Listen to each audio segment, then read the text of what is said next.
Good morning, everyone, and happy Friday. I am Joy Farrell, the founding and managing attorney here at the Farrell Firm. Here at the Farrell Firm, we focus on the practice areas of family law and personal injury. Family law is comprised of child custody, child support, divorce, visitation issues, adoption issues, etc. After this broadcast, I encourage you to head on over to our website and check us out.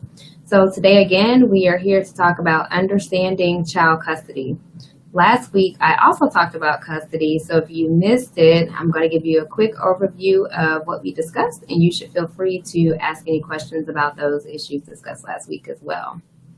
So last week, I brought out to you that there are two types of custody, legal and physical. I wanted people to start using the right terminology and know exactly what they were pursuing versus saying things like full custody and stuff like that. The terms are legal custody and physical custody. Legal and physical custody. Well, legal custody gives parents rights and responsibilities as it relates to major decisions concerning the child's education, health, religion, and extracurricular activities. Parents may share legal custody, or one parent may have sole legal custody, depending on what's pursued through the courts. Physical custody determines who the child resides with the majority of the time. This is usually the custody element that most people are concerned with as it relates to custody actions. Parents can share joint physical custody, or one parent may have primary custody and the other parent exercises some type of visitation schedule. Last week, we also discussed legitimation. So let's go over that again really quick. Legitimation is a proceeding that is mandatory for a father in the state of Georgia who is seeking any type of custody and visitation rights to the child that he had out of wedlock. Fathers must understand that if they have not filed a legitimation, they do not have any custody rights. They don't have any visitation rights. It does not matter if you are paying child support. You can be ordered to pay child support, even if you do not have custody rights. Only a father can pursue a legitimation action. That means moms, you can't file for legitimation. Dads, you have to file it. Moms, you can still file for child support, even if dad has not filed for legitimation. They do not, they're separate from each other. They don't depend on the other. Okay? So if you want a detailed discussion of anything I went over last week, you can head over to the Farrell Firm's Facebook page and find it there. It's about 35 minutes, and you'll see some of the questions that I answered during that live broadcast. And while you're on our Facebook page, could you please make sure you like us and be sure to follow our page so that you don't miss any important updates or important information or blasts about us doing more live broadcast events. This week, we're going to continue our discussion into custody, but before I start, I'm going to give you a friendly disclaimer that I have to give you per the State Bar Georgia rules. The information provided to you today is general information and should be used for information purposes only. Every person and every case is different. If you feel that you need actual legal advice, you should contact a lawyer, ideally one of us here at the Farrell Firm, and arrange an appointment so that we can get the specific information we need to give you specific advice to your situation. The giving and receiving of information that I give you during this broadcast does not create a lawyer-client relationship. Now, let's go ahead and get started. Throughout this broadcast, you should feel free to post your questions as I go along.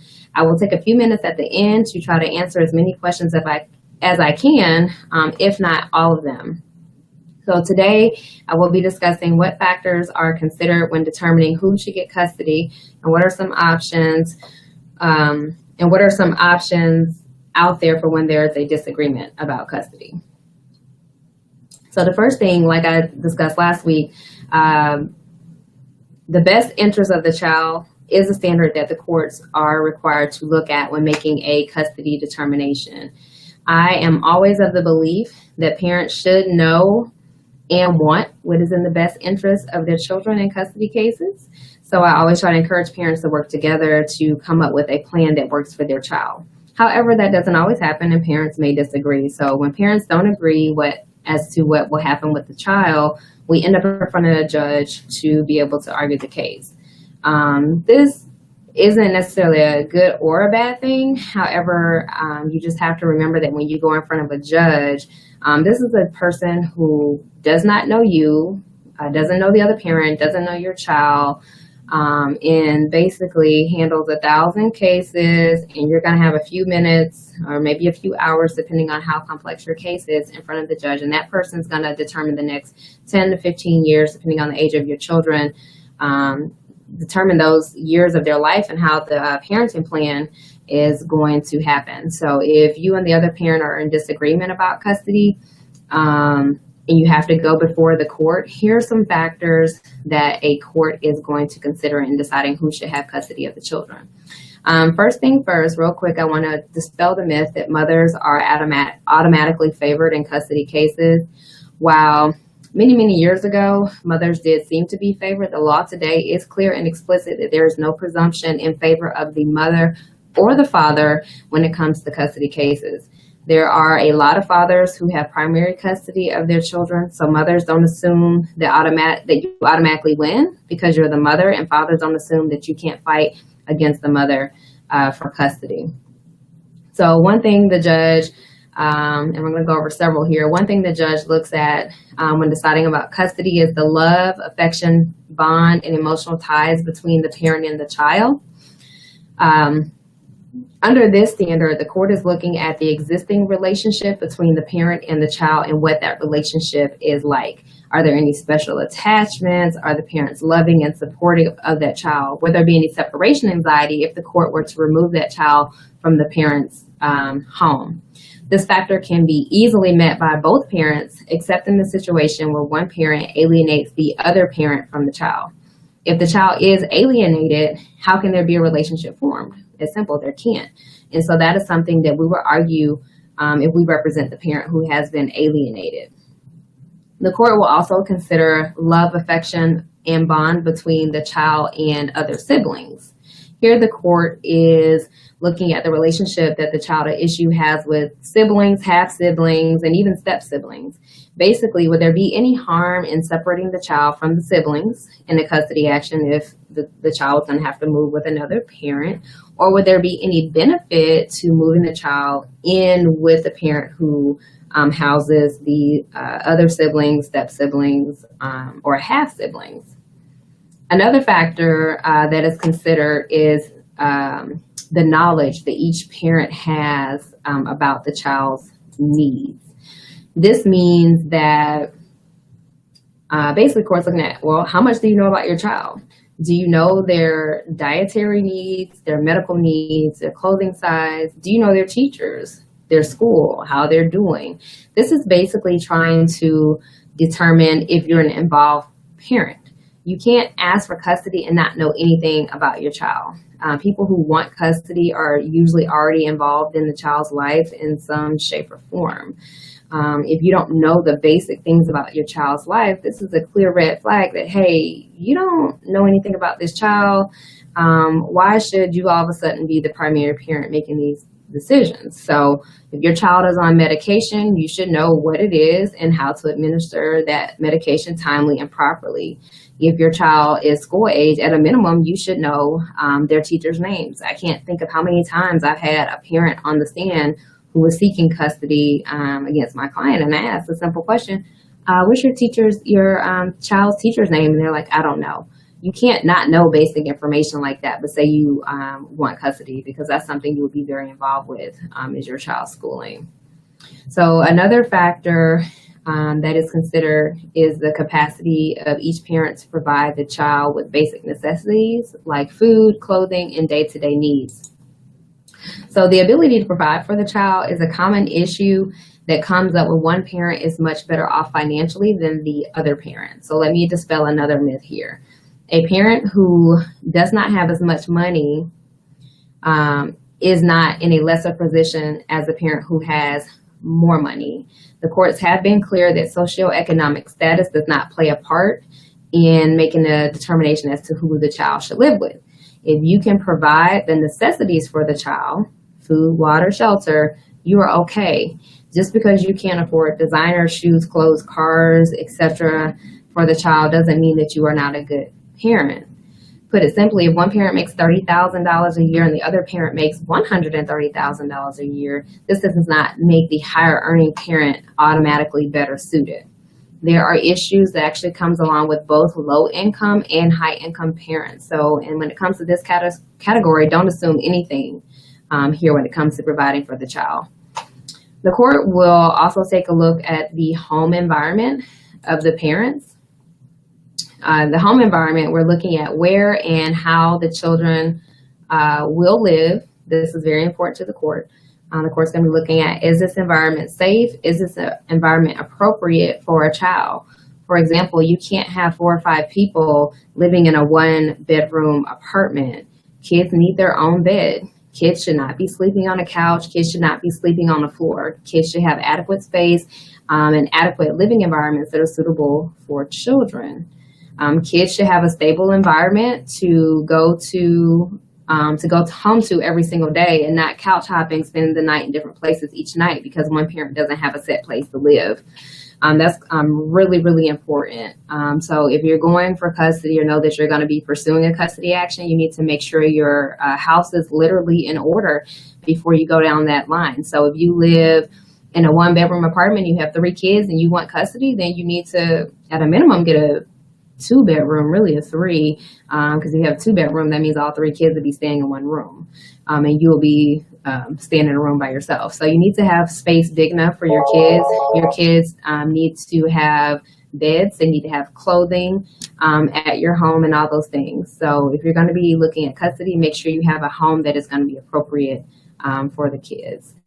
The court will also consider the parent's employment schedule. Employment schedules are actually very important.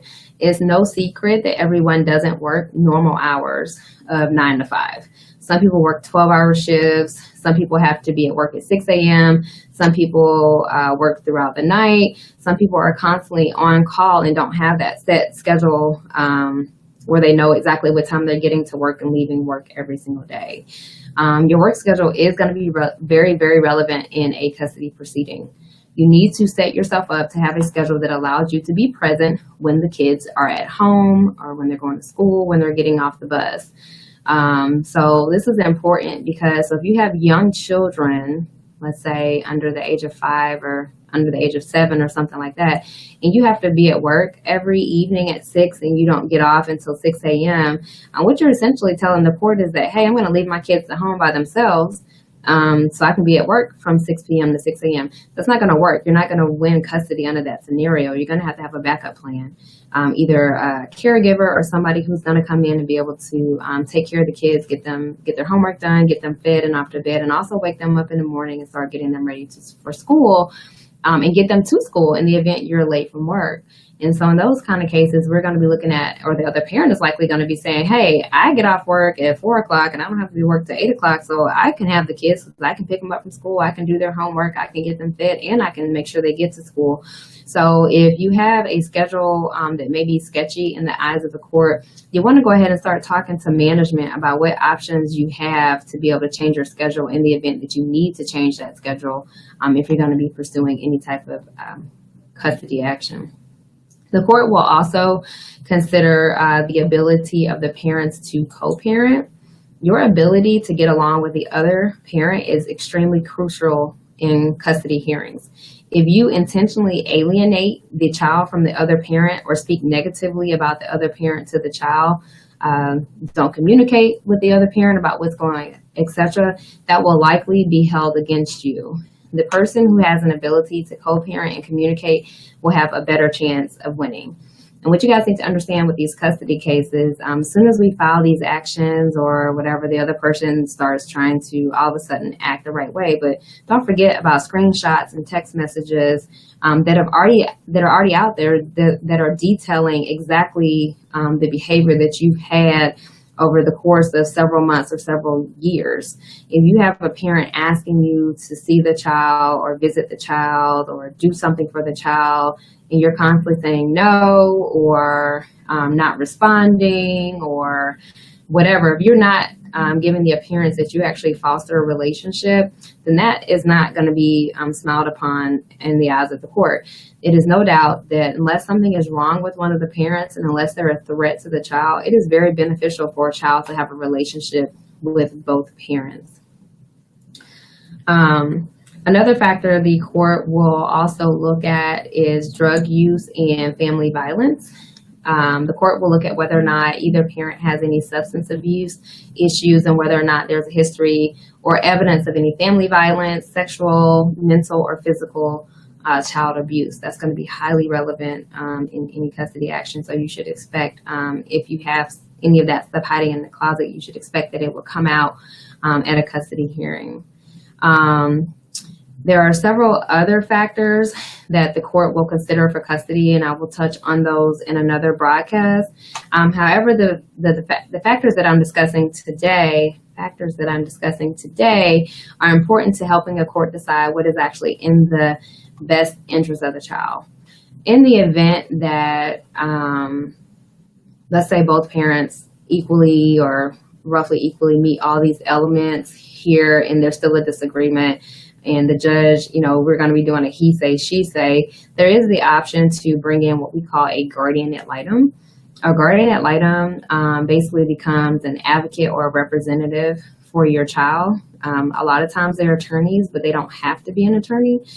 Sometimes they're court appointed through volunteer foundations, so they may be free, but most of the time they carry an expense that the parents usually share approximately 50-50, but those fees can be divided in other ways. And what a guardian ad litem is going to do is come in and do an investigation. They'll investigate mom, investigate dad, ask both parents to give them a list of people they want them to talk to, who would be familiar with the child, maybe teachers or family friends or close friends, as to what's been going on. And then ultimately, the guardian ad litem makes a recommendation to the court as to who that person believes is best fit to have the child majority of the time, or what the visitation plan should be, or if the child should be split among the parents 50-50.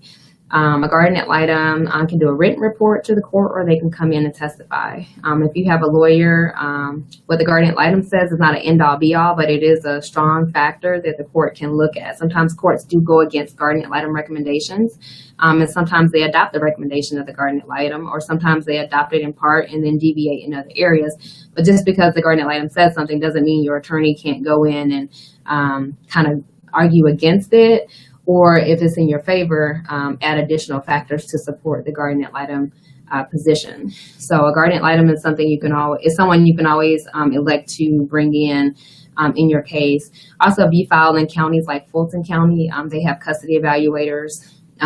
They are free to the parties in the case, but they just go out one time pretty much and meet with the kid or the parents, and they basically do a short report to the court. It's not as detailed as the guardian ad litem.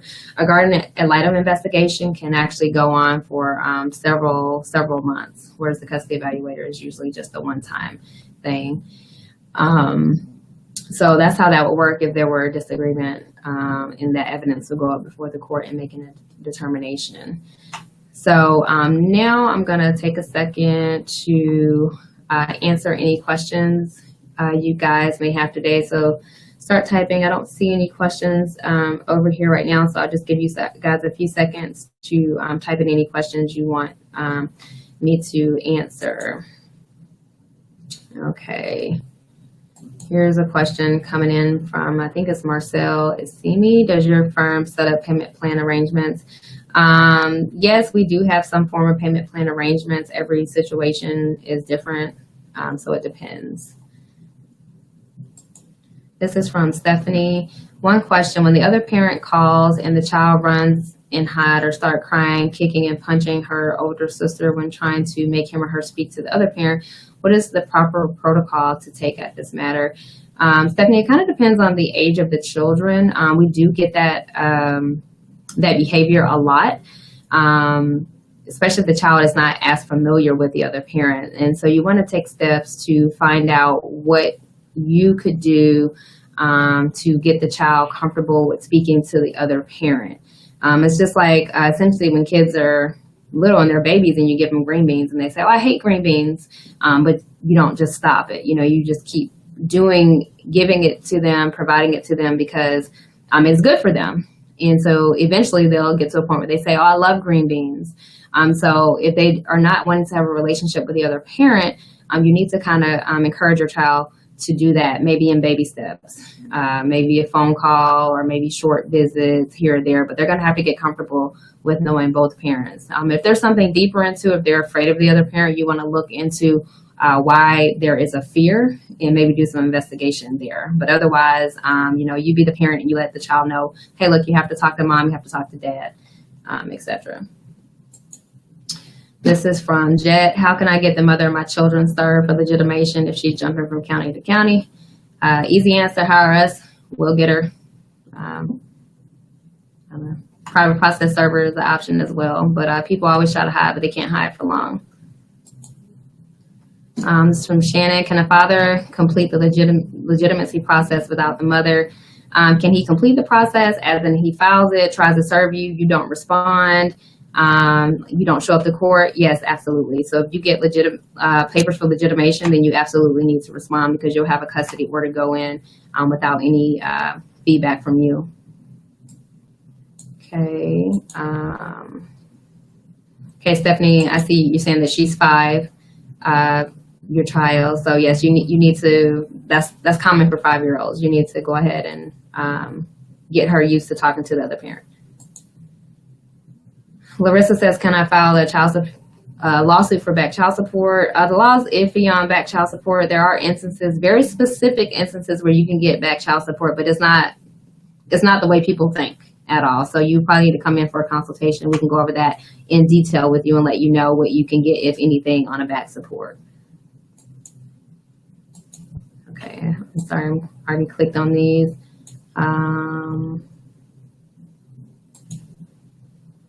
Can I request the father have no visitation with our son? Yes, there are reasons where a parent should not have visitation with the child, but those reasons are very limited to that parent needs to be some type of threat or harm to the child, not just because you and him may have a bad relationship. There has to be some type of threat with the child. The other option is to have supervised visitation, meaning the father wouldn't have the son by himself. There would be a third party present at all times during the visitation, but you would have to actually have some very good reasons for a court to order no visitation or supervised visitation.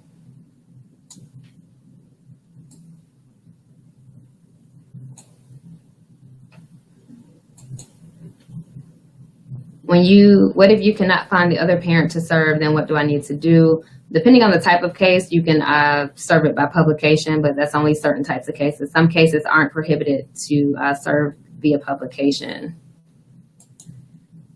Can a father have some custody of his children if he has had a felony years ago in 2006? The courts do consider criminal history in making a custody determination. However, just because you have a criminal history does not necessarily go towards your parenting skills unless your criminal history is in some type of violence towards children, sexual abuse, etc. So if he has a felony, let's say he did armed robbery or something back in 2006, that doesn't necessarily go to his parenting skills. So he could, in fact, get custody rights with a felony. But yeah, if he's a dangerous person or a violent person, and his criminal history reflects that, then we may want to come up with something creative, either in prohibiting it altogether or doing some type of supervised visitation.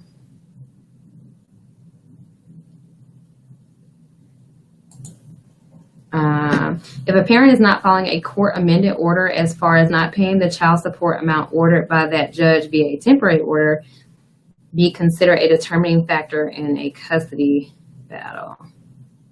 If the parent is not following a court order, okay, anytime a parent is not following a court order, you want to file a contempt action because basically you're letting the court know that, hey, you issued an order and they're not following it. If they're not following the order as it relates to some type of custody and visitation, meaning they're refusing to follow it, then absolutely that could go against them in a custody battle, because what you're saying is, not only are you alienating me from my child or not letting me see my child, there was a court order telling you to do so and you're still not going to do it. So at this point, I just need to have a child, because you can't handle a joint relationship. That was my position on that. If the child is well taken care of, but the other parent brainwashes the child when he comes over there to visit, will a guardian ad litem be able to recognize that brainwashing is happening? will they take that into account? So guardian ad litems are specially trained child advocates. So anytime there's something like brainwashing, it's usually able to be identified throughout the investigation. But parents, beware. Your children sometimes play both sides of the fence. When they're with mom, they're saying, oh, I hate dad. And when they're with dad, they're saying, oh, I hate mom. And they say things both ways because sometimes they don't want to hurt either parent. So then they just start making up stuff. So that's the benefit of having the guardian ad litem come in and do a thorough investigation. And the guardian ad litem is prohibited to include that in their report. And I have seen reports where guardian ad litems say that the children have been brainwashed. And if so, that does go against you in the custody hearing. Does the judge weigh heavily on the guardian ad litem's recommendation? Well, in the statute, no reason gets more weight than the other reason per se. They can just, all those things I talked about today, the court can look at them equally or in any matter that they want to, so long as it's in the best interest of the child.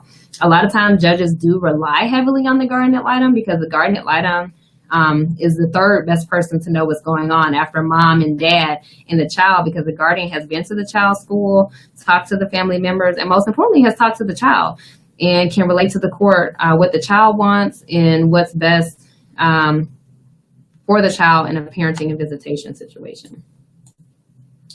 Okay, so I think I have answered all the questions. I'm just skimming just one more time to make sure I did not miss anyone.